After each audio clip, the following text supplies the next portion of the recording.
If you think you've lost your intuition, you haven't. You're just listening to the wrong thing. See, most people mistake anxiety, overthinking, or urgency for intuition. When that happens, real intuitive guidance gets drowned out, not because it's gone, but because it's quiet by nature. See, this is one of the most common reasons that people feel disconnected from spirit, doubt their inner guidance, and keep second guessing themselves, even when intuition is working perfectly. See, once you understand this, intuition stops feeling unreliable and guidance becomes much easier to trust.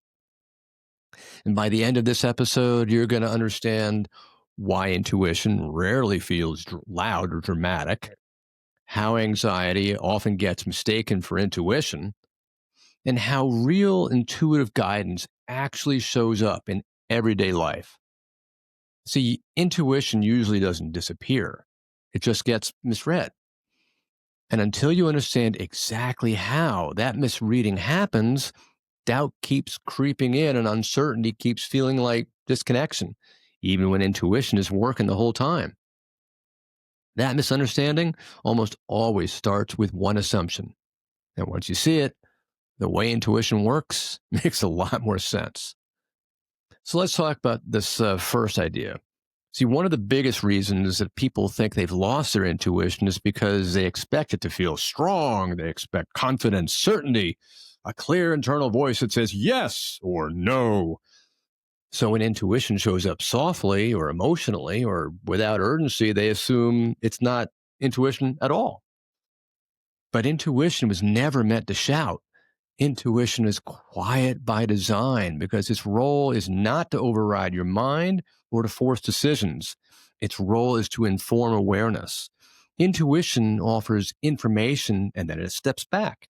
Doesn't argue with you, doesn't pressure you, doesn't repeat itself endlessly. It simply presents what's true calmly and then it waits. It's very different from how most people imagine intuition working. People often say, well, if this were intuition, I'd feel more sure. But certainty isn't intuition's job. Awareness is. Intuition gives you a signal, but what you do with it is up to you. And because intuition doesn't push, it's incredibly easy to miss when your inner world is noisy. That ego mind. That's why thoughtful, reflective people sometimes struggle the most with intuition. It's not because they lack it, but because they expect it to compete with their thinking. It never will. And this is where a lot of good, sincere people just get tripped up. They think intuition should feel like a confident inner narrator, like a voice with a certainty and authority. But for most people, intuition is more like a very quiet signal in the background. It's subtle because it respects your free will. It gives you information without forcing you. It won't bully you into the right choice. It just simply offers clarity and it just lets you decide. So here's a simple way to think about it. Intuition tends to feel like a calm yes or no. Not a screaming yes, not a panicked no, just calm and clean. Simple. And because it's calm, the mind often dismisses it as, well, it's not important. And that's why people say, well, I didn't feel anything. Guess what? You did. It just didn't come with drama. So if you've been waiting for intuition to feel like a lightning bolt, good news is you don't need that. You don't need to become more psychic. You don't need to force a stronger signal.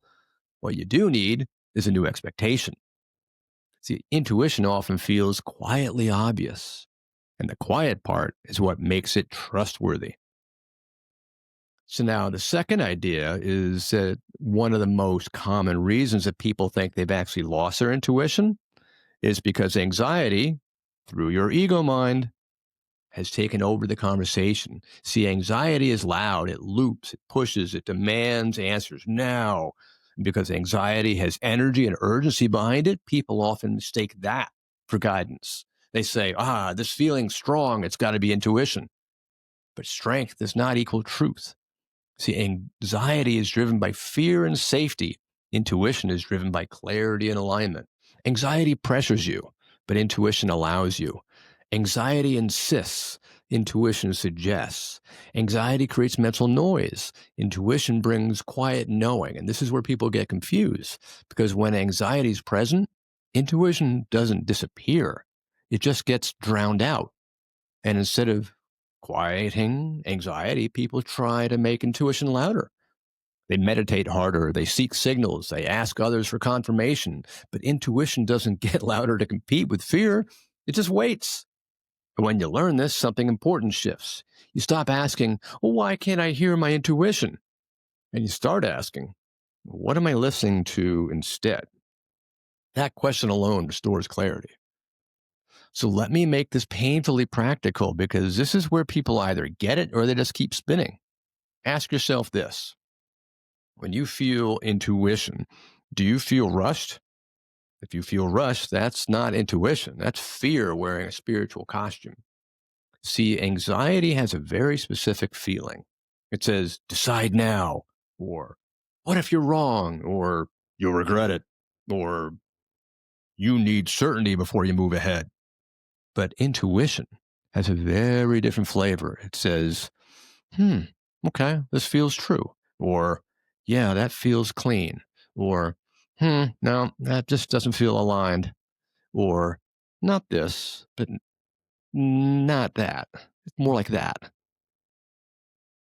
Anxiety escalates, intuition clarifies. Anxiety tightens your body. Intuition often softens you, even if the truth is hard. And here's the sneaky part: anxiety often attaches to spiritual language. It'll say things like, you're getting a warning, or spirit's telling you something bad, or this feeling's got to be a sign. But anxiety is not guidance, it's a protective alarm system. That's your ego. Sometimes it's trying to help you, but it's not the same as intuition. So if your intuition feels frantic, looping, and exhausting, you're not failing. You're just listening to a different signal. That's all. So let's discuss this third point. See, real intuition is far less dramatic than people expect. It usually shows up as a quiet knowing without emotion, a sense that something feels lighter or maybe heavier, an answer that arrives once, calmly, doesn't repeat, and a calm clarity that doesn't excite or scare you. And because it feels so simple, people often dismiss it.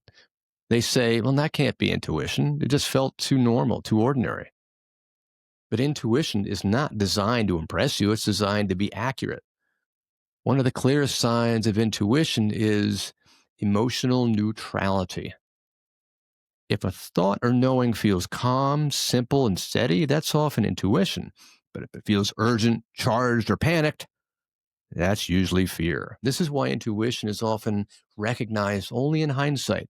People say things like, oh, I knew that, or I don't know why I didn't trust that in the first place. That wasn't intuition arriving late. That was intuition being overridden. Intuition doesn't disappear when you ignore it, but trust erodes when you just don't act on it. And rebuilding that trust doesn't require effort, it just requires listening differently. So here's a quick exercise for you. This often helps people recognize intuition in real time. Think of a recent decision. It doesn't have to be huge, just something ordinary. Maybe a conversation you needed to have, or a plan you considered, maybe an invitation, perhaps a purchase or a commitment. Now, remember the first feeling you had before you asked anyone, before you researched it, before you talked yourself into it or out of it. That first feeling is often your intuition. Then notice what happened next. Your ego mind probably started building a case. It started negotiating. It started trying to create certainty one way or another. And here's a pattern. Intuition arrived quickly and quietly. Suddenly, the ego mind arrives later and loudly. See, intuition is often one sentence, real quick, real quiet. Anxiety is often a whole paragraph. So if you want to strengthen your intuition, don't ask for more messages, ask for less noise. You're not trying to get intuition, you're trying to stop burying it. And the moment you can name, that was my first signal, trust starts to rebuild because you begin to realize you've been sensing it all along. So you're not losing your intuition. It's quiet by design, doesn't compete with fear, and it doesn't perform to be believed. When you stop expecting intuition to be loud and you start listening for what feels calm and steady, trust returns naturally. So, if you want help understanding how intuition and spirit guides communicate in subtle, everyday ways, you can download the free Spirit Guide Connection Starter Kit. Helps you recognize intuitive guidance without doubt or without forcing any signs. The link to that's in the description below and also in the show notes. Now, once intuition becomes clearer, the very next question is how do you strengthen that connection even more? And that's where your vibration matters.